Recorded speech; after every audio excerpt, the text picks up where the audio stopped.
and welcome everyone. I'm Tom Bowley, Chief Market Strategist at earningsbeats.com, and this is Trading Places Live. It is Thursday, September 9th, 2021, and I'm pre-recording this just a little bit early before the show airs. Futures currently are down. Looks like the market, Dow Jones looking to head lower for maybe the fourth straight day, but we'll see how the day progresses. I'm going to take you over to earnings beats in just a second, but first let's go through the agenda for today. We're going to start off with the daily market recap. Then we'll get into talking technically momentum sleepers. A lot of companies just kind of been going sideways, pulling back. So I thought we'd maybe stop and take a look for some of those. Then we'll get into earnings spotlight, and we'll wrap up the show with 3 you must see. First, let's head on over to earnings beats. If you're new to earnings beats, love to have you as a part of our community. If you go over to earningsbeats.com, you can scroll down and you will see an area where you can subscribe to our free Earnings Beats Digest newsletter. Simply type in your name, email address, hit that subscribe button. We'll get you set up. I do publish an article there 3 times a week, Mondays, Wednesdays, and Fridays. Typically, they're out by about 8:30 a.m. Eastern, so about an hour before the market opens. Featuring things like earnings, companies that have reported strong earnings, maybe solid relative strength, or maybe it's just a highlight candlestick. We do try to make these educational, though many members may use them for trading purposes at some point.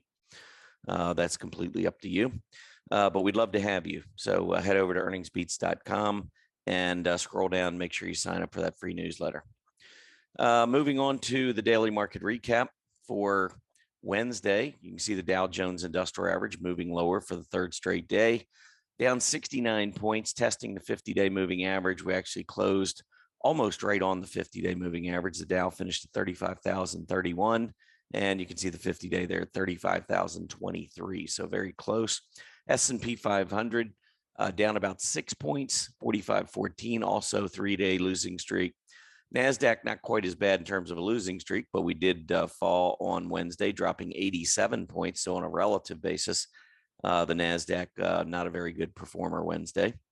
Mid caps down almost 10 points, or about 1/3 of 1%, falling back below that 20-day moving average. Small caps did the same, falling below the 20-day moving average and closing pretty close to the 50-day moving average. And that index dropped almost 0.9 of 1%.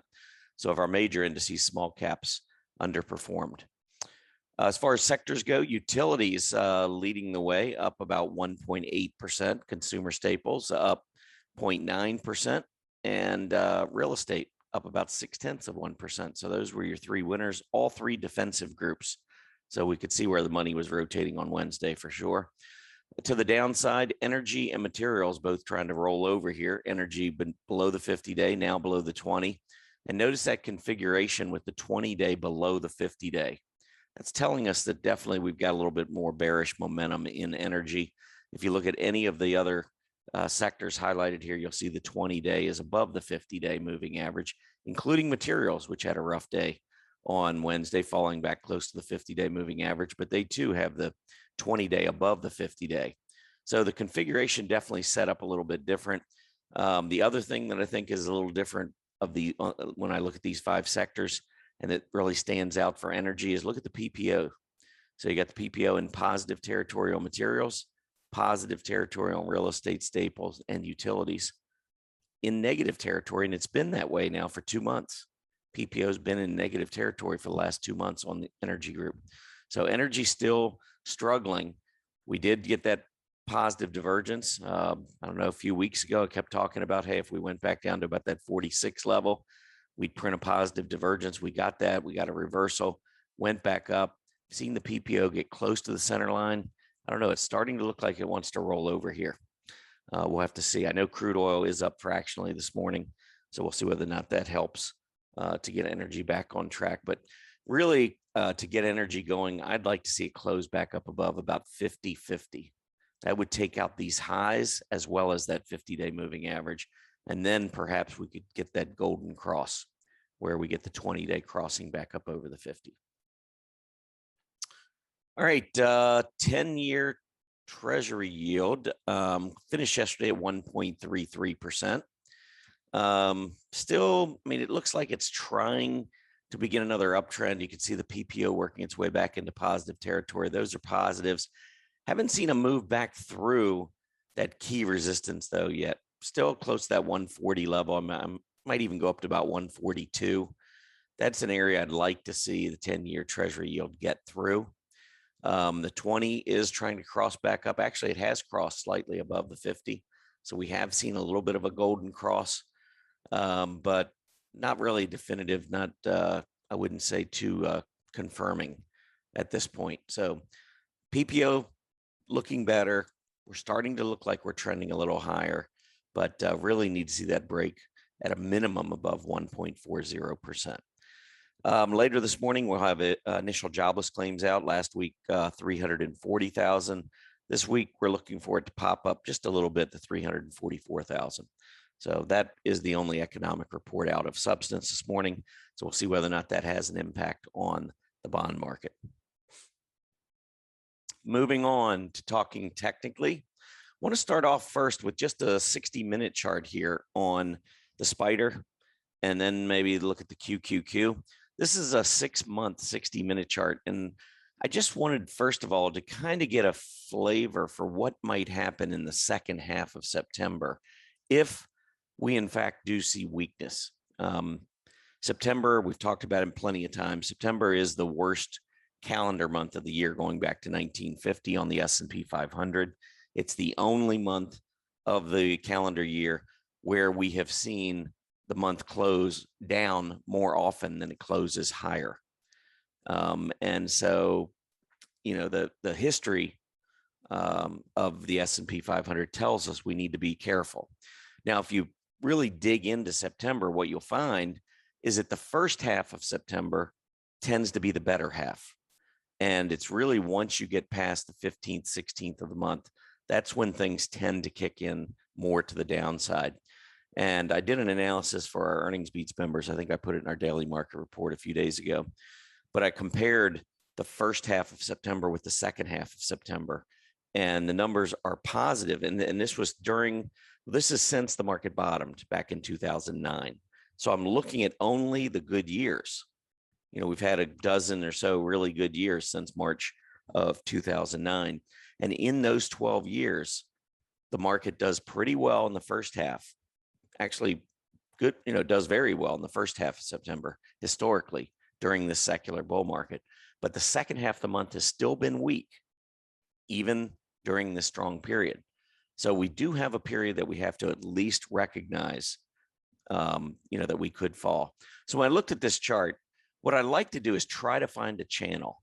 Sometimes it's hard to do it when you just do a 1 month or even a 2 month. I was looking at it 2 months, couldn't really see anything. So I went back 6 months. And what I did is I tried to connect as many points as possible. So I started by connecting the highs. And I think we have a pretty good trend line there on the highs. And then I drugged that same line down to try to find where it would intersect a lot of points. And here we go a little bit below, but it definitely intersects here, nearly intersects here, intersects here. I think we have a pretty good channel over the last 5 months or so. That's worth respecting. Now, we've been trading below the 20-hour EMA. And that hasn't happened a whole lot, but when it does happen, that's when we can start to see some of these bigger sell-offs. So we are below the 20-hour EMA. So if you're bullish, you definitely want to see that pick back up again. I'm looking at it though, and I'm thinking, you know, we could see some additional selling based on this chart alone. Now, you know, again, I do a lot of other work in the market.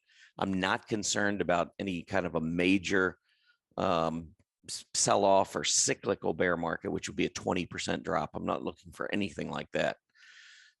And I'm honestly not looking for a move back down to the key support level. What I'm doing is just pointing out, trying to remain objective in the market. So if we were to see selling, or if you're bearish, you know, where might a good support level be? And if we saw selling pick up in September, I'd be looking down close to 435 on the SPY, which would be another 15 points. So maybe close to 4% further to the downside. I'd really be surprised if you went much below that. I guess what you could do is, we could always drag this line down and connect this low over here. And that would take us down to 425. And then maybe we could even add another line and say, well, here's a big support level down at 422. There's a number of things there that we could, oops, that's not what I wanted to do. I mean, you can draw lines however you want, but, it'd be something like that. But that would be a pretty significant drop. I just don't see it. That would be, more like 5 or 6%. I'd still think we're in an uptrend. I'd still would not be bearish the market. And it would be better entry for a lot of stocks, but I just don't know that we'll see that kind of selling. Instead, I think I'd focus more on these lows right in here, coming in at this triple bottom. It seemed like if we're going to sell off, that would be the area that would be probably more, provide more significant support. Anyway, keep an eye on that. Now that was the spider. So we'll take a quick look at the QQQ. Looking at the same chart, I don't see the same channel setting up. But maybe let's annotate and just see. So this is how I did this on the QQ or on the spider. So I just take this trend line and I try to get it so that it matches up with these other points. So, I mean, we've got a decent trend line there. The problem is going to be finding where to drag this down to.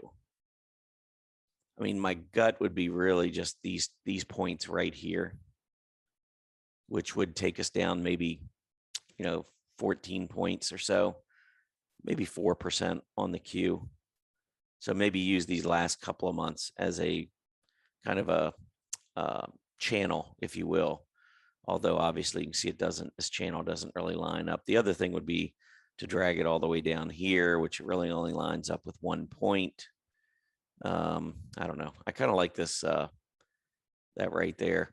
And then maybe look at on an intraday basis, the recent lows, which would be all the way down here to about 360. This breakout, you can see these tops right here. And then the breakout, we haven't retested that. So maybe, I think probably I'm going to get rid of that lower line. I mean, if I had to put probabilities on this, if we were to fall, maybe we get back to this 370 level to test the breakout. And if we do so over the next couple of weeks, this trend line coming up here would just about coincide with that 370 level as we get later into September. So a couple of things to think about just looking at the chart. Also, one last thing here. We are trending still. It looks like we've moved below that 20-hour EMA. So again, unless we get a quick little rally, it does look like at least we're drifting at a minimum to the downside. And we all know that once the selling begins, sometimes it can pick up rather quickly. So watch the VIX. As the VIX accelerates, that gives you a pretty good clue.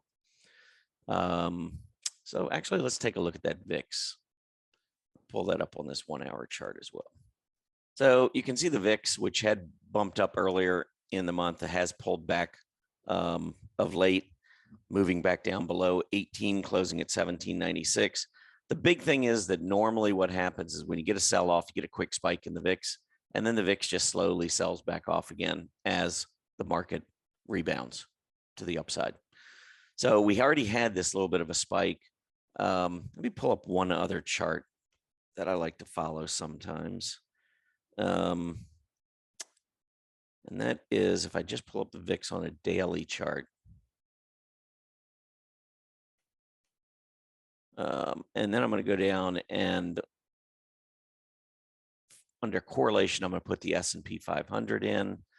I'm also going to get rid of candlesticks. I'm going to do an invisible chart, and I just want to look at the 5-day moving average of the VIX to kind of get a sense for what's going on. Or actually, we do a 20 period. Let's just do this, the 20. No, that's too much. Let's just stick with the 5. I want to see what's going on 5-day moving average. So here you can see the VIX, which is slowly moving down. It does look like it maybe is trying to bottom and starting to roll back up again. One issue that you can see sometimes, I'm going to go back a year and a few months, you can see I wrote an article last September about this time, it's the beginning of the month. And it was right here. And you see how the correlation between the VIX and the S&P 500 got up to 0.75 positive. Normally, VIX and the S&P move opposite one another. It's very unusual to see the correlation go positive, especially to this degree. That was a warning sign, and we topped in the market right at that moment. If you notice now, we're not seeing that. So we're not seeing a lot of fear building up in the market. And if we were going up, but the market was getting more nervous, then I would be concerned. And maybe in another week or so, this is something we want to, keep an eye on, because in a week things can change. The 5-day moving average of the VIX is starting to turn up a little bit, but the stock market's been coming down, which is normal. But if the stock market were to rebound and we keep seeing this VIX going up, then you're going to start to see the correlation move back. And if it goes above 0, that's when you have to at least start to pay attention to it. All right. Anyhow, let's move on to momentum sleepers. And what I did to come up with momentum sleepers is I pulled up the S&P 500, the S&P 400, so 500's large caps, 400 mid caps, 600 small caps. And what I've done is I've bracketed these. See how you've got 2 brackets over here, and then at the end of this clause, these 3 groups, I've got 2 brackets. Everywhere else is just 1 bracket. So 1 bracket around group is S&P 500, 1 bracket around 400, 1 bracket around 600. And then you put in this second bracket right here and over here to use this or clause. Anytime you're going to use any kind of a clause in a group, you want to double bracket whatever it is you're looking at. So what I'm saying here is, in reading the scan syntax, is I'm looking at the group, the S&P 500, or the S&P 400, or the S&P 600. So if it's in any of those 3 indexes, and the RSI is greater than 40, and the RSI is less than 45. So the RSI has got to be between 40 and 45. And then one final thing, I want the scooter to be above 70. So I've got my relative strength above 70. So it's had to have shown some strength at some point to have scooter above 70. And then having the RSI between 40 and 45 provides me the guarantee that the stock is not breaking out and going up day after day, because you can't get a RSI reading at 40 to 45 unless you've been pulling back. And so that's what we're looking for here, is a pullback, relative strength, and then going across all 3 of these indices. Now that's 1,500 stocks I'm looking at, and the results came back with 13. That's a pretty good scan, I think, to run once in a while, just to get a sense of what's working, what's not working. In this case, obviously, what hasn't been working in the short terms. These are stocks that have pulled back. And then we can go in and we can look at the charts. So for Boot Barn, if I pull that up, you can see Boot Barn. Okay, there's your pullback. 4 days in a row, we've been sideways consolidating, nice uptrend, PPO still positive. Trends, I don't see anything really horrible about the stock. Maybe it goes back to 80 to test this low. We do have a double top in play, so starting to suggest more sideways consolidation. But yeah, I'd be watching 80 as support. So let's take a look at the next one, Cons. Now, Cons put in this top all the way back in June, has pulled back, put in this low. So this is a kind of an area that I would watch down around 21.5, maybe 21.25. But we are breaking back down to the downside. This one's a little different than I'm seeing the volume picking up a little bit, which makes me really want to make sure I pay attention to the support level. I don't want to lose that. And, we could go on and on, but another thing you can do is once you get this scan results up, you can sort it in scooter order. So I just looked at Boot and Con, which were both pretty good, high scooter ranked stocks. But let's take a look at 2 others, and then we'll wrap this segment up. So let's go into Movado Group and OV and pull that chart up. Now this one just recently got a breakout and volume was strong, and it's pulled back all the way to the 50-day. With the PPO strengthening, I would have expected a 20-day test to hold. So I'm a little disappointed that it's gone back down below that level. I would now be looking for price support closer to 30. I mean, maybe that 50-day holds. We're right about on that trend line. So if I was looking at the stock to enter, I would consider maybe multiple entries where I build a position down to 30. If it closes below 30, I would probably be out. Next level is 28. Got a couple moves down just below 28, 27 and a half, $28. But I don't want to keep making excuses and having my losses build. So this is a stock that made a pretty good move on volume from $30. No reason, in my opinion, for the stock to be back down below 30. So that's what I would be looking at. And then the last one I wanted to pull up was Yeti. So Yeti has been a very strong stock, but it's sideways consolidating. This was a stock that broke out right around the 95 area. Broke out, went up to 105, pulled back to 95. I think is now just sideways consolidating. Yesterday's low, 94.73, so it's right there at this 95 area. This one I actually think is in a pretty good spot for entry. You certainly could keep a tight stop, closes below 95, just move to the sidelines. If it does that, then we're looking at what I consider to be much more major support down at 85 on Yeti. All right, moving on to earnings spotlight. Couple of pretty good reports out. One really good one was Lululemon. This is a company that closed at 380.85 yesterday. Looked like it was breaking down. I try not to pay too much attention to what's going on the last 4, 5, 6, 7, 8 days before earnings. I look more at the overall trend. Is it trending higher or is it trending lower? This is a stock that clearly was trending higher into its earnings. Relative strength is building into its earnings for the last 3 or 4 months, and they easily beat $1.65 versus $1.21. And looking in pre-market, right now we are up $50 on the stock to $4.31. So yeah, when we look at the chart, maybe didn't look so good breaking down. But remember, this whole period right here, this is a quiet period. Once a company's calendar quarter ends, they go into what's called a quiet period where they can't talk to analysts. They can't talk to anyone.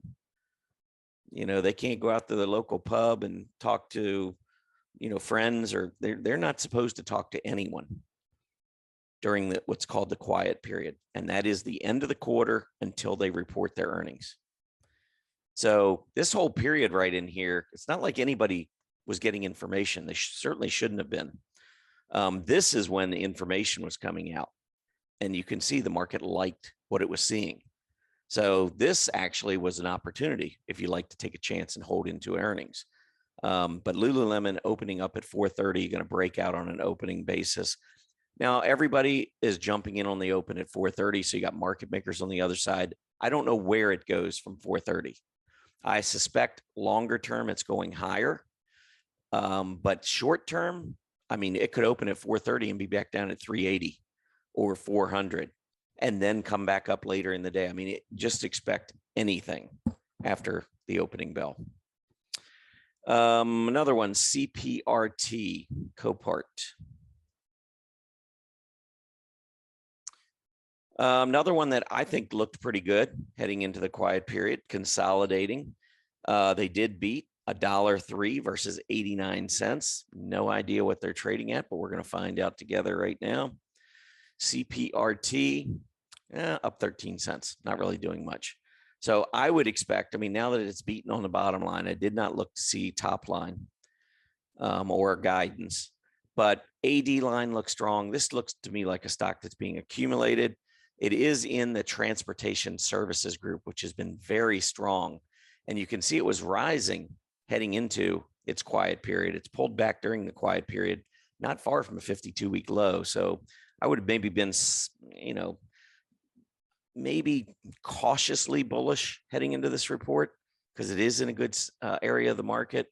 And it was trending higher heading into earnings. AD line strong. I mean, there's definitely enough to be excited about here, but it doesn't look like we're going to get the breakout unless things change over the next hour and a half when the market opens. And if it does, I'd be looking at about 149. If it opens at 149 or above, that would be very bullish for the stock. Otherwise, I would be looking more in this range for it to consolidate further. 149 high, maybe about a 137 low. Let's see. GameStop reported. So we got GameStop reporting, and this one's obviously been a Reddit stock. It's really been a poster child for the Reddit group. And we've seen some moves to the upside, but obviously a lot of improvement fundamentals was built in when this stock took off. And it is seeing fundamental strength. The revenues are starting to grow, which is a positive, but they came up short on their bottom line. They were expected to lose 42 cents. They lost 76 cents. And so if we pull up GME pre-market, we'll see the stock down 8%, 182. So it's heading back down close to the 50-day moving average. All right. I think this morning, and I haven't looked at any reports yet from this morning, but I believe ASO was expected to report. So let's just go back first and look at the chart. Academy Sports and Outdoors breaking out recently. This has been a fan of shorts too. For some reason, it's been fairly heavily shorted, but it recently broke out. Earnings, I'd been holding my breath because of all of the recent short interest. Let's see what it is doing. I don't know. Again, I haven't looked at pre-market on this one, but we'll see. It's up 5%. So it's back up near that recent high. They were expected to earn $1.54. I don't know what they came out with. I'm assuming they probably came in better, given that stock is trading up 5% in pre-market. All right. Last thing we're going to do here and wrap this up is the 3 you must see. So I am going to start off looking at SPRT.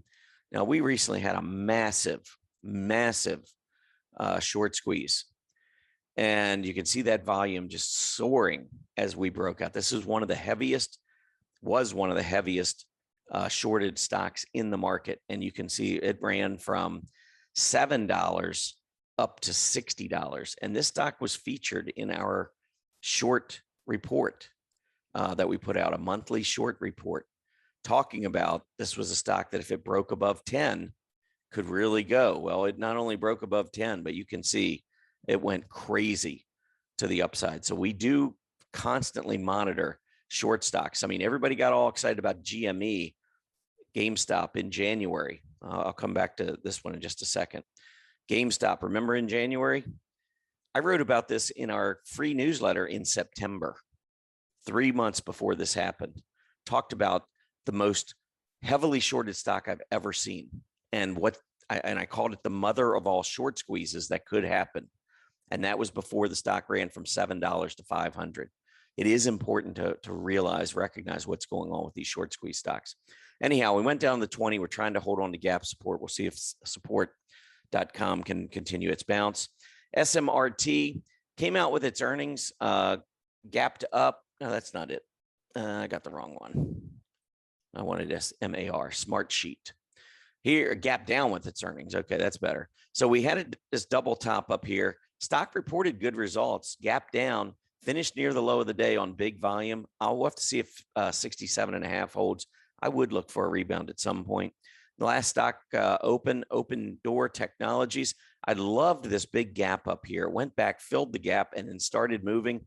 Watch on this pullback if we can hold that 20-day along with price support around 18. So I'm going to say 1733, which is a 20-day, up to 18. Let's see if we hold there. But I really like the volume. I think this is a breakaway gap off of this downtrend. This could be starting a much longer term uptrend. That's it for me. I appreciate everybody tuning in. Have a great day, everybody. And we'll be back with Trading Places Live next Monday over at earningsbeats.com. Happy trading. Hey, Grayson Rose here with StockCharts. Thank you so much for watching. I hope you enjoyed that video. If you did, consider giving it a like down below, maybe leave us a comment, and if you're new to the channel, you can subscribe at the link up above. We're gonna bring you daily content from an incredible collection of technical analysts and financial experts.